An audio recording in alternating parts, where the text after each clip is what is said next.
Study Session 4, Human Personality. Introduction.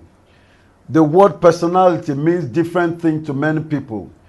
To some, it refers to the trait or quality that distinguishes one person from another. To others, it refers to a person behind the mask. For the layman, it is often defined in terms of social attractiveness. Rickman, 2004. In this study session, you will explore the various conceptions of personality, its nature and types. Learning outcomes. When you have studied this study session, you should be able to 1. Define and use correctly the term personality. 2. Describe the nature and types of personality. 3. Discuss the all-parts humanistic view of personality. 4. Examine social self and the true self's concept. 5. Discuss why we assess human personality. 6. Present at least 4 techniques of personality assessment. Meaning of personality. The word personality is derived from the Greek term persona. It was used originally to describe the theoretical mask worn by some dramatic actors at that time. Townsend, 1993. Over the years, it lost its connotation of pretense and illusion and came to represent the person behind the mask. Human personality has been defined in different ways by many scholars apart from psychologists. Few of such definitions will be examined in this lecture. Personality is a psychological concept which deals with the characteristics of human behavior. It refers to such aspects of human beings like appearance, traits, individual uniqueness, style of life, adjustments to the environment, and so on. Igard et al., 1979, defined personality as the characteristics, patterns of behavior, and modes of thinking that determines a person's adjustment to the environment. Bourne and Russo, 1998, described personality as an individual's characteristics and enduring patterns of thought, emotion, and behavior. Personality accounts for individual differences among people. It specifies what makes a person unique. Personality, therefore, refers to the uniqueness of an individual when compared with other people. Personality also refers to the consistencies in people's behavior over time and situations. It develops over the lifespan in response to internal and external influences, genetic, biological, social, environmental, and cultural. Personality is the dynamic and organized set of characteristics possessed by a person that uniquely influences his or her cognitions, motivations, and behaviors in various situations. Rickman, 2004. 2. Nature and types of personality. Human beings can be categorized by different personality profiles. These may be based on their traits, body constitution, body physique, psychological characteristics, and so on. 1. Personality based on body build physique. Sheldon et al., 1940, classified personality according to body build or physique. Their classifications are as follows. Endomorph, a short, plump person characterized as sociable, relaxed, and even-tempered. This type of personality is associated with a temperament or chronic emotional condition, visceotonia, which emphasizes body comforts, eating, sleeping, and relaxation. Ectomorph, a tall, thin person characterized as restrained, self-conscious, and fond of solitude. This type of personality is associated with a temperament, cerebrotonia, which lay emphasis upon fast but limited physical movement and inhibition of social response, chronic fatigue, poor sleep habits. Mesomorph.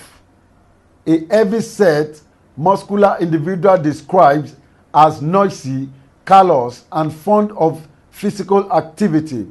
This type of personality is associated with somatonic temperament, with an emphasis upon body movement, a love of adventure, and a readiness for physical competition. Marx, 1976. 2. Personality based on psychological characteristics. Jung's personality types. The Swiss psychiatrist Carl Jung classified human personality into two categories, namely introverts and extroverts. Introverts. This is a group of people who tend to withdraw to themselves, particularly in terms of emotional stress and conflicts. They tend to be shy and prefer to work alone. Extroverts. These groups of people have their orientation towards outside.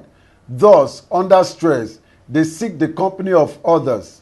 They are likely to be very sociable and tend to choose occupations that permit to deal directly with people, sales or promotional work. Though it is possible to classify people into introverts and extroverts, some people fall somewhere between the two extremes, and most people are in the middle range of the scale. 3. Personality based on behavior, social or mental disorders.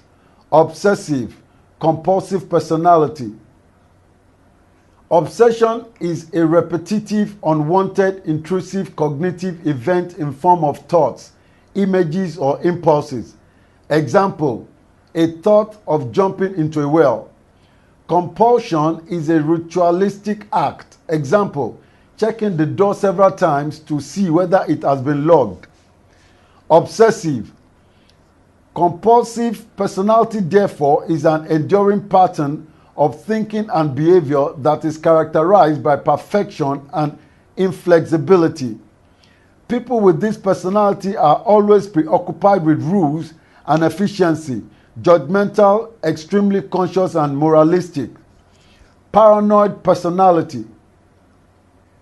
It is a type of personality characterized by a pervasive tendency to be inappropriately suspicious of other people's motive and behavior.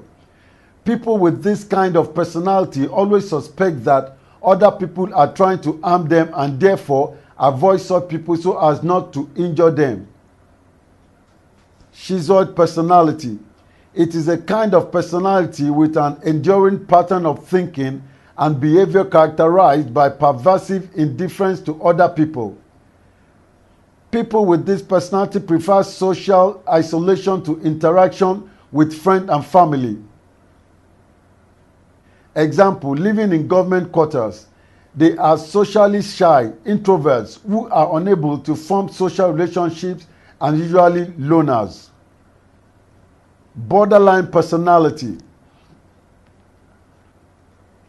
This is a kind of personality in which the borderline individuals are quite moody, emotionally unstable, and appear very liable to further deterioration in personality. Such individuals are irritable, anxious, and occasionally spontaneously aggressive and have difficulty being alone. Histrionic personality. This was formerly called hysterical personality. It is commonly encountered in clinical practice. It is fond of attention seeking and needs a high level of emotional responsiveness from others. Such an individual usually converts his or her psychological problems to physical problems to gain sympathy or attention from people. Example, wife developing unusual fever when the husband refuses to give her enough money or does not want the husband to travel or go out.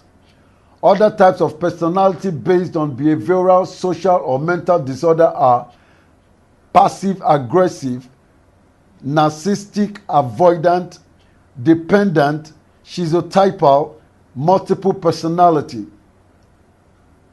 3. All post-humanistic view of personality.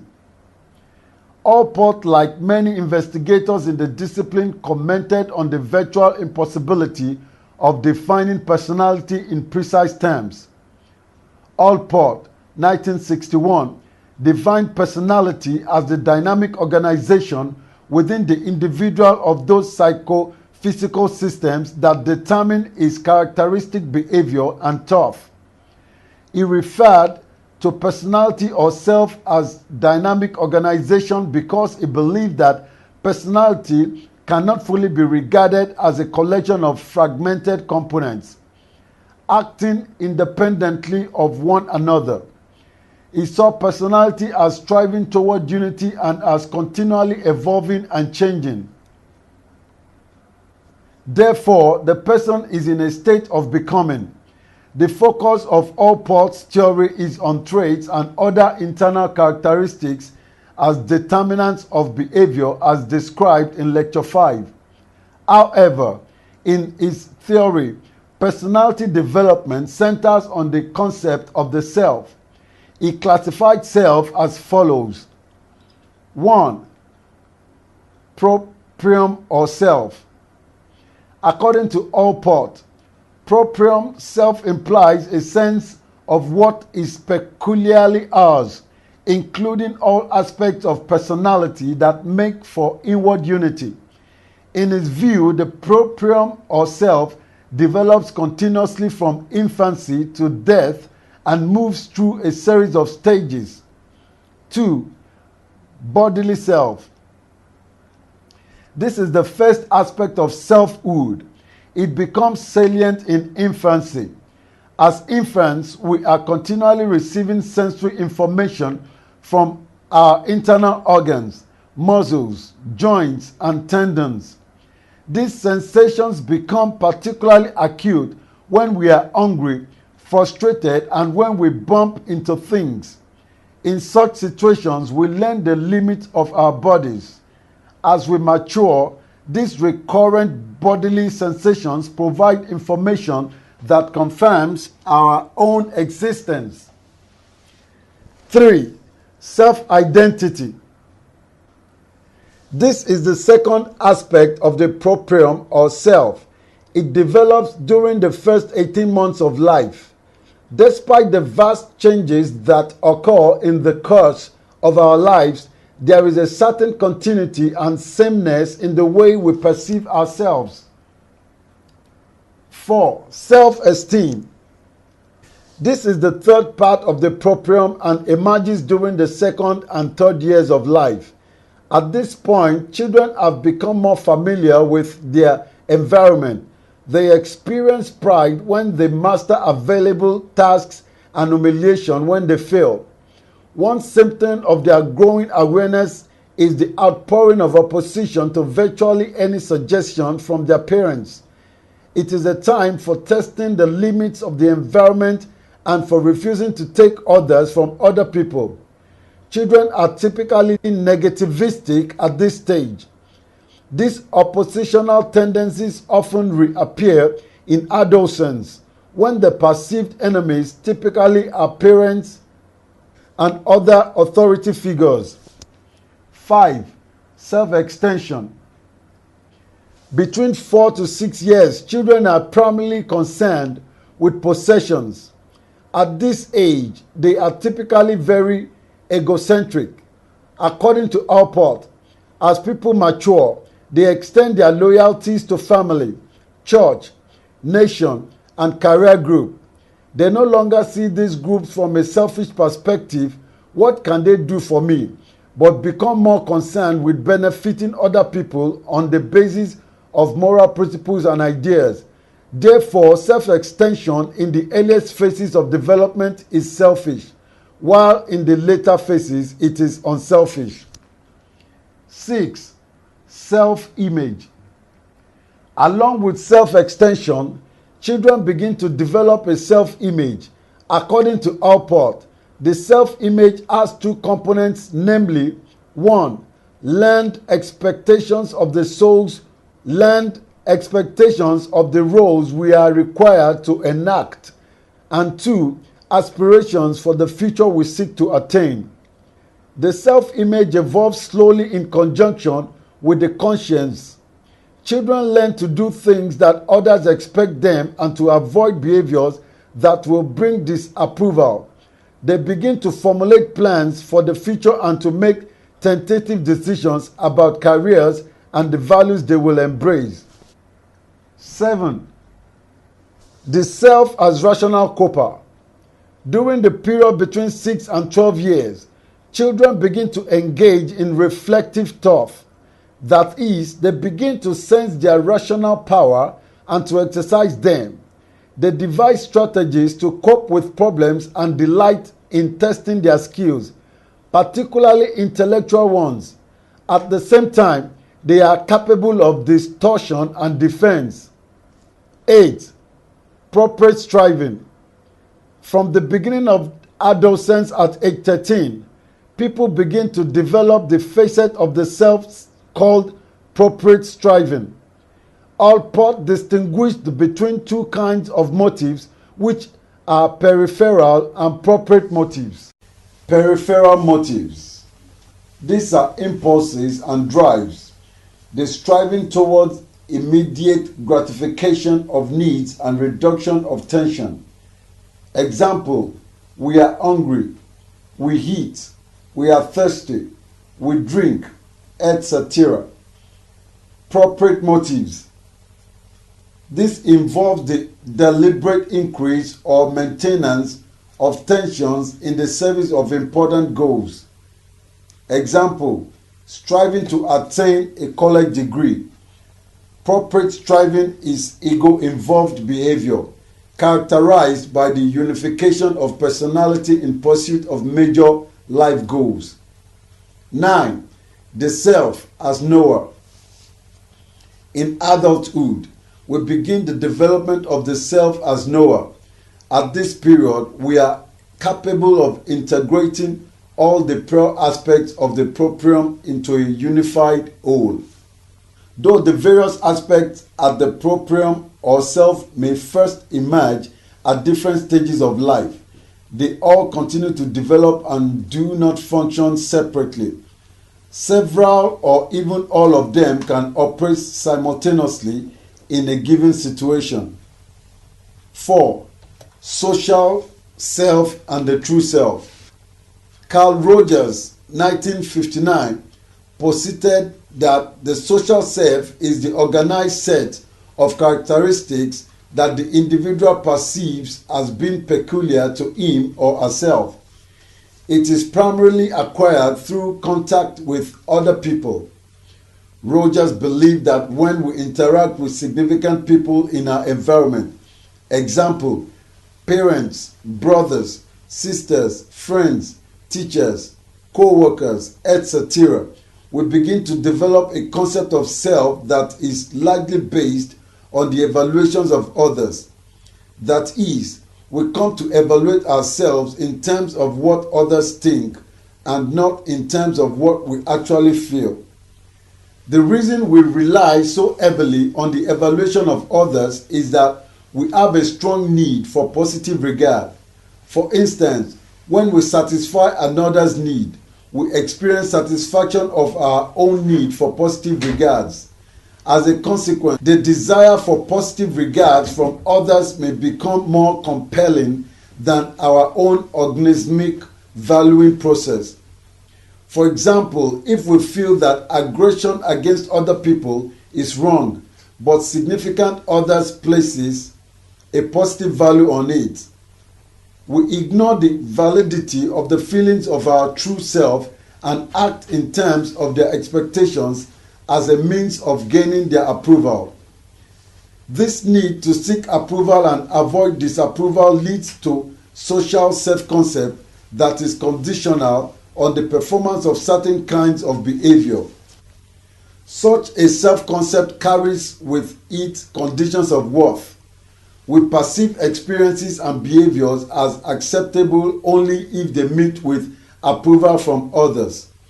Experiences and behavior that meet with disapproval we perceive as unacceptable. Rogers believed that we learn to act in ways that produce positive regard good evaluations from others, which in turn usually leads to positive self-regard when we evaluate ourselves positively. When our behavior results in both direct positive experiences and positive regard from others, life is balanced and no serious personality problems are likely to develop. According to Rogers, the ideal condition for development of a healthy self-concept and movement toward becoming fully functioning is unconditional positive regard, approval freely given and independent of your actions. Example, praise, love, given to a student despite his failure to do well in school. Unconditional positive regards implies a deep and genuine caring by others, uncontaminated by judgments or evaluations of our thoughts, feelings, or behaviors. Rogers and Samford, 1984. With unconditional positive regards, the self-concept carries no conditions of worth. There is congruence between the true self and experience, and the person is psychologically healthy. In real life, we all have conditions of worth placed on our behavior. We all learn in the course of socialization that some of our feelings and behaviors are appropriate and others are inappropriate. When these normative rules are congruent with our organismic evaluations, we can get in touch with our true self and continue our movement towards self-actualization. In such cases, our social selves and our true selves are in harmony. Rogers believed that when we are guided by the expectations of others that run counter to our innate evaluations, problems occur. Hence, our social selves in this case prevent our getting in touch with our true selves, and actual feelings and movement toward actualization is hindered. Congruence between the true self and organismic experience leads to accurate symbolization of experiences and positive growth, while incongruence leads to inaccurate or distorted symbolization, psychological maladjustment, and vulnerability. If the incongruence is too great, the individual experiences anxiety, fear float, which may trigger defense mechanisms to cope with the problem. If the defense is unsuccessful, the result is profound state of disorganization that may be labeled psychotic. Why we assess human personality. We make informal appraisal of personality all the time. Ilgard et al., 1979. In selecting friends, sizing up potential co-workers, choosing candidates for political office, or deciding on a married partner, we make implicit predictions about future behaviors. Sometimes our predictions are erroneous. There are also many occasions when a more objective, unbiased assessment of personality is desirable. For instance, in selecting individuals for high-level positions, employers need to know something about the individual's honesty, ability to handle stress, and so on. In helping students make vocational choices, counselors can offer wiser advice if they know something about the student's personality in addition to their school performance. Decisions about the kind of treatment that will best benefit a mentally ill patient or that will help in rehabilitating a convicted felon require an objective measure of assessment of the individual personality. Personality assessment is also necessary for research purposes. Investigators who want to determine the relationship between anxiety and performance in school or job place need to have some way of objectively measuring anxiety as a personal trait. For these and other reasons, assessment of human personality is desirable in order to help individuals overcome their problems. 6. Methods, techniques of personality assessment. There are many methods that have been used to assess personality. These include observational methods, personality inventories, and projective techniques. 1. Observation methods. This is simply observing or watching an individual in a natural setting. Example, watching a child interacting with classmates or in an experimental situation. Example, watching a student performing a difficult experiment in the laboratory. The individual's personality, example, anxiety, nervousness, etc., can be observed directly or indirectly. Therefore, in observational methods, the individual being observed may or may not be aware that he or she is being observed by the observer. 2. Interview. This is a singular meeting between two or more people, the interviewer and the interviewee. The interview differs from casual conversation in that it has a purpose, example, to evaluate a job applicant, to select a student for admission, etc. The interview may be structured and unstructured. A structured interview follows a standard pattern, much like a printed questionnaire, assuring that all relevant topics are covered. It is often used for evaluating job applicants and research purposes. Unstructured interview gives the person interviewed the opportunity to determine what is discussed, and it is more likely to be used in clinical or counseling situations. 3. Psychodynamic techniques. The psychoanalytic approach to personality involves uncovering unconscious and hidden motives. Bourne and Russo, 1998. By this method, Freud devised special methods to get around ego defense mechanisms that block unconscious material from awareness.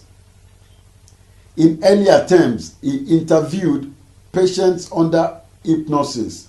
Later, he employed less invasive procedures, including free association, saying whatever comes to mind, analysis of accidental behavior such as slips of the tongue, and dream interpretation. Psychoanalysis try to recover memories that offer insight into recurring interpersonal issues and interactions. 4. Rating scales. Impression gained from an interview or from observing behavior can be put into standardized forms by means of rating scales. A rating scale is a device for recording judgments about a personality trait. Examples of rating scales are anxiety and depression rating scales. Each contains some items which the individual has to indicate how often or frequent he or she experiences symptoms of anxiety or depression. Statements. 1. I feel more nervous and anxious than usual. None or little time. 1. Some of the time. 2. Good part of the time. 3. Most of all of the time. 4. Statement of items. Number 2. I can breathe in and out. None or little time. 4. Some of the time. 3. Good part of the time. 2. Most of all of the time. 1. 5. Personality inventories. This is another method of personality assessment which relies on the individual self-observation. A personality inventory is essentially a questionnaire in which the person reports reactions or feelings in certain situations.